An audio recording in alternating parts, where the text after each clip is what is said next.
Hello, welcome back to the channel. My name is Lisa Elvin Stoltari, and I am a genealogist and a passionate traveler. Over the last year or so, I have been featuring each Vijoa, or King's Daughter, and getting to know their stories a little bit better. There are over 700 of them, so we have a long way to go, but we've come a long way. We're doing episode 169. But before we begin, let me show you ways you can support the channel. The first three keep you in the know. Subscribe, like, and notify. The next three are ways to help the channel grow. Coffee, Etsy, and Patreon. I also have a link on my website where you can help support the channel. I want to thank all of the subscribers who have continually shown me their appreciation and support, and I thank you. It really, really touches me whenever I get a note from any of you about how much this channel means to you. So I do appreciate any and all comments. Thank you. Let's get going now and find out who is our Vijoa of this episode. So her name is Marguerite Levaigneur, and she is a viewer request. And I'm thrilled to be able to do this for the viewer. And I do not have her in my files at all. So this is my opportunity to get to know Marguerite a little bit better. Let's do it.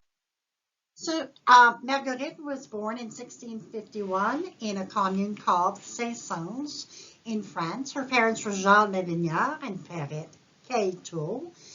She is from the region of Normandy, and her département, her county, is Seine-Maritime. Now, the town itself dates from about the 6th century when a monastery was built by an Irish monk called Sidonius, or Sans. The Vikings would destroy the village in the 8th century, and throughout its history, it would be destroyed and rise up. During Marguerite's time, it was known for pottery and cutlery. Blacksmiths were very, very popular, as were drapers. They were also glassmaking. All in all, a small village that packed a punch. The church where Marguerite would have been baptized dates from the 13th century. And also, look at this town. Look, I mean, doesn't it look like it just came out of Disney World? I swear to God, when I saw it, I was like, I think I've been there.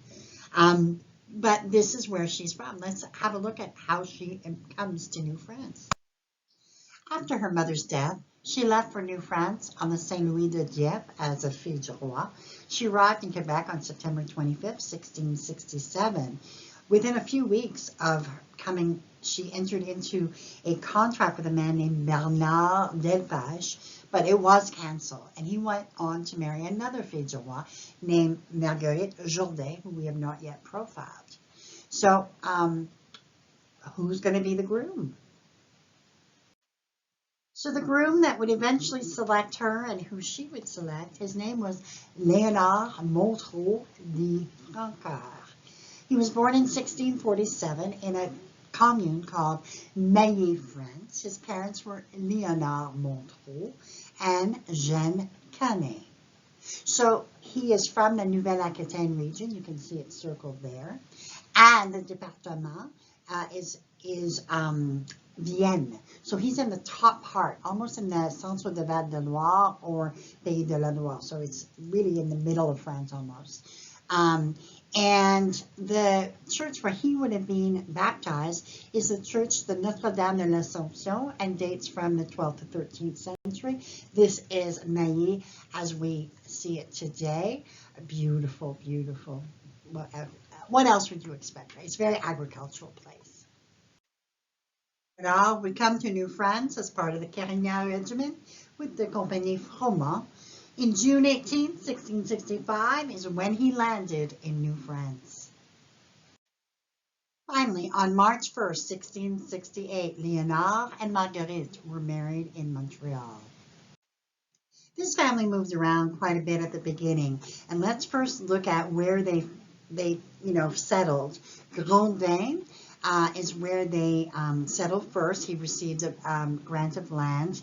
The name Grondin was named by Samuel de Champlain himself. Grondin is from the French verb gronder, meaning to rumble or roar. The large number of flats of large pebbles which are in front, which means that when it's windy, the waters make a great noise. And so that is the Seigneurie of Grondin was granted to the nuns Haute-Dieu in 1646 by Charles Huot de Montmagny, governor of New France. in 1672, the Seigneurie of Gondin was extended. And so, you know what, when they were coming into, establishing themselves, they were among the very, very first settlers of Gondin.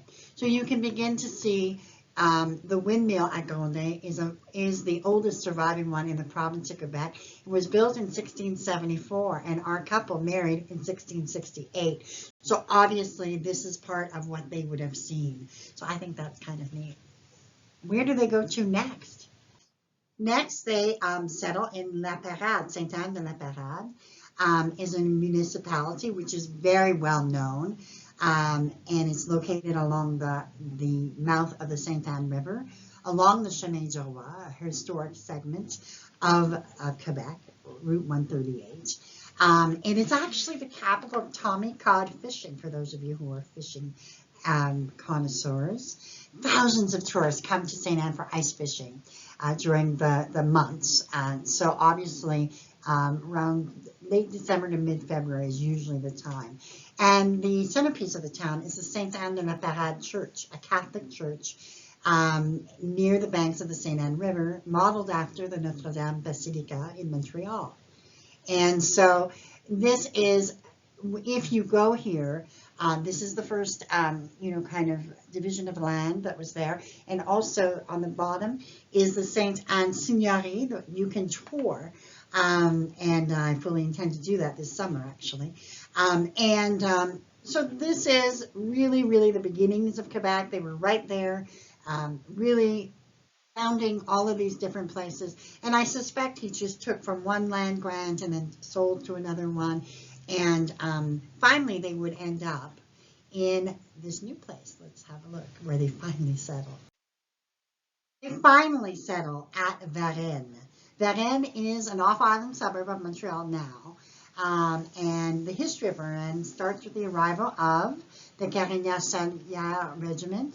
René Gauthier, Sœur de Varennes, was given 3 concessions by the intendant Jean Talon in 1672.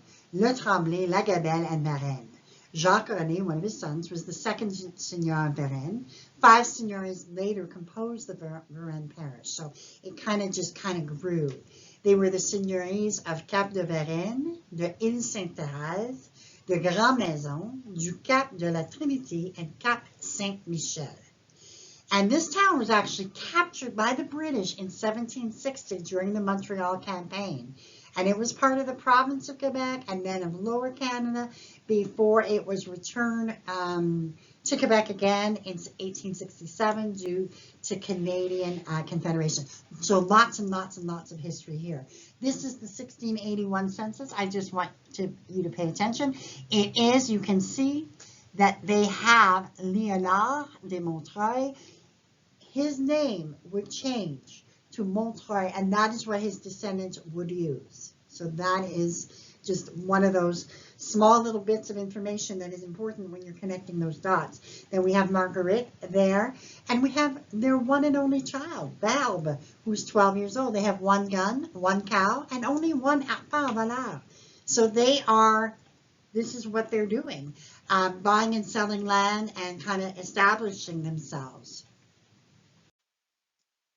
Unusual for the time, they had 1 child, Barbe, and she married a man named Pierre Guéraud and had 7 children, all of whom survived. So if you are a descendant of this couple, it can only be one who leads you there. So I just think that's remarkable to have that my viewer is a descendant of this one child. So, it's not where you start, it's where you end. So we do not have a death certificate or record for Marguerite. We only know that as of after 1685, sometime after that is when she would pass, and we believe she is buried in Varennes. Léonard would end up dying in about 14 years later or so, in 1699. Both of them were extraordinarily young. Marguerite was 37 years of age. He was probably in his early 50s. And he is buried in Boucherville, actually. And here are my resources that I love to share with you. La Société des Filles du Roi, the Quebec Genealogical E-Society. Let me talk to you about that one. That is a yearly membership fee. Well worth it. I think it's very well priced. And what they do is everything is so it's all internet, they don't meet online, but they don't meet in person, but they have so many webinars and they have so much research that is contributed. So I really urge you to check this society out. It could be something that really helps you in your research. Then we have Nos Origines, we have Généalogie Québec, Migration, and the Facebook site. I've included links for all of those resources. And so we come to episode 169, the end. Marguerite Levaigneur is someone who obviously came for such a short time. Probably, this was, I'm not sure why they only had the one child. Very unusual in the time, but this one child, as of 1729, had produced 46 descendants. So not too bad for one descendant. And obviously, the line has continued. So please let me know in the comments below if you are a descendant. Would love to know. I love it when it's so small and yet it keeps growing. So with that, we thank Marguerite for her sacrifice, for her contribution, and we bless her memory. I will see you on episode 170. Until then, au revoir.